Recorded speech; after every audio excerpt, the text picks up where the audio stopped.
ಎಲ್ಲರಿಗೂ ನಮಸ್ಕಾರ ವೀಕ್ಷಕರೇ. ಇಂದು ಬಹಳ ವಿಶೇಷವಾಗಿರುವಂತಹ ಮೇ 5ನೇ ತಾರೀಕು ಸೋಮವಾರ. ಇಂದಿನಿಂದ ಚಂದ್ರನ ಸ್ಥಾನ ಬದಲಾವಣೆಯಿಂದ ನಿಮ್ಮ ದಿನವು ಹೇಗಿರುತ್ತದೆ, ಯಾವ ರಾಶಿಯವರಿಗೆ ಶುಭವಾಗುತ್ತದೆ, ಯಾವ ರಾಶಿಯವರು ಎಚ್ಚರಿಕೆಯಿಂದ ಇರಬೇಕು, ಒಟ್ಟಾರೆ ಹಿಂದಿನ ರಾಶಿ ಫಲಗಳ ಬಗ್ಗೆ ತಿಳಿದುಕೊಳ್ಳೋಣ. ಅದಕ್ಕೂ ಮುನ್ನ ನೀವು ಕೂಡ ದೇವರು ಹಾಗೂ ಜ್ಯೋತಿಷ ಶಾಸ್ತ್ರವನ್ನು ನಂಬುವುದಾದರೆ ಮಂಜುನಾಥ ಸ್ವಾಮಿಯ ಭಕ್ತರಾಗಿದ್ದಲ್ಲಿ ಓಂ ಮಂಜುನಾಥಾಯ ನಮಃ ಎಂದು ಕಮೆಂಟ್ ಮಾಡಿ ನಮ್ಮ ಚಾನಲ್ಗೆ ಸಬ್ಸ್ಕ್ರೈಬ್ ಮಾಡಿ. ಈ ರಾಶಿಯಲ್ಲಿರುವಂತಹ ವ್ಯಕ್ತಿಗಳಿಗೆ ಬಹಳಷ್ಟು ಉದ್ಯೋಗದಲ್ಲಿ ಉತ್ತಮವಾದ ಬದಲಾವಣೆಯನ್ನು ಕಂಡುಕೊಳ್ಳಲು ಸಾಧ್ಯವಾಗುತ್ತದೆ. ಇವರು ಮಾಡುವಂತಹ ಕೆಲಸದಲ್ಲಿ ಆರ್ಥಿಕವಾಗಿ ಬಲಗೊಳ್ಳುತ್ತಾರೆ. ಅದೃಷ್ಟಶಾಲಿಗಳಾಗಿ ಜೀವನವನ್ನು ನಡೆಸುತ್ತಾರೆ. ನೀವು ಆಧ್ಯಾತ್ಮಿಕ ಕೆಲಸಗಳಲ್ಲಿ ಆಸಕ್ತಿಯನ್ನು ಹೊಂದುತ್ತೀರಾ.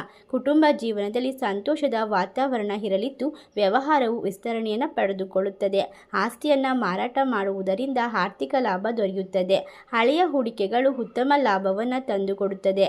ಯೋಗ ಮತ್ತು ಧ್ಯಾನವು ಮನಸ್ಸಿನ ಶಾಂತಿ ಮತ್ತು ಉತ್ತಮ ಆರೋಗ್ಯವನ್ನು ನೀಡುತ್ತದೆ.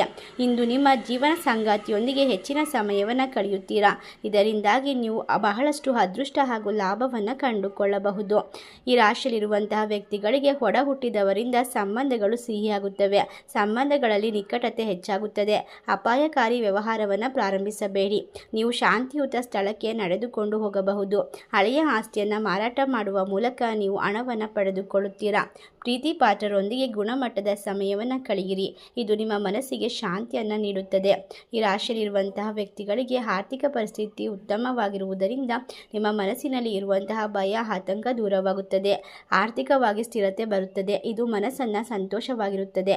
ಒತ್ತಡವನ್ನು ತಪ್ಪಿಸಿ. ವೃತ್ತಿಪರ ಜೀವನದಲ್ಲಿ ಯಶಸ್ಸನ್ನು ಸಾಧಿಸಲು ನೀವು ಹಣಕಾಸಿನ ಪರಿಸ್ಥಿತಿಯನ್ನು ಬಲಪಡಿಸಿಕೊಳ್ಳಬೇಕು. ಅಷ್ಟೇ ಅಲ್ಲದೆ ಮನೆಯಲ್ಲಿ ನೀವು ಹೆಚ್ಚಿನ ಸಮಯವನ್ನು ಸಂತೋಷಮಯವಾಗಿ ಕಳೆಯುತ್ತೀರಾ. ಹೊಸ ಆಸ್ತಿಯ ಖರೀದಿಯ ಸಾಧ್ಯತೆಗಳಿವೆ. ಸಂಪತ್ತು ಹೆಚ್ಚಾಗುತ್ತದೆ.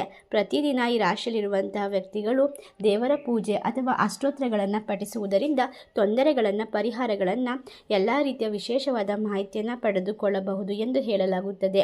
ಈ ರಾಶಿಯಲ್ಲಿರುವಂತಹ ವ್ಯಕ್ತಿಗಳಿಗೆ ಇನ್ನು ಮುಂದಿನ ಹಲವಾರು ವರ್ಷ ವಿಶೇಷವಾದ ಧನಲಾಭ ಪ್ರಾಪ್ತಿಯಾಗುತ್ತದೆ ಎಂದು ಹೇಳಿದರೆ ತಪ್ಪಾಗಲಾರದು.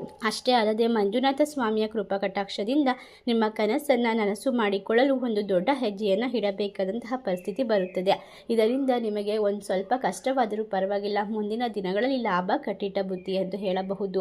ಇಷ್ಟೆಲ್ಲ ಲಾಭ ಹಾಗೂ ಅದೃಷ್ಟವನ್ನು ಹಿಂದಿನಿಂದ ಪಡೆದುಕೊಳ್ಳುವ ಅದೃಷ್ಟವಂತ ರಾಶಿಗಳು ಯಾವುವು ಎಂದರೆ ಮೇಷರಾಶಿ, ವೃಶ್ಚಿಕ ರಾಶಿ, ತುಲಾರಾಶಿ, ಧನಸ್ಸು ರಾಶಿ, ಕಟಕ ರಾಶಿ.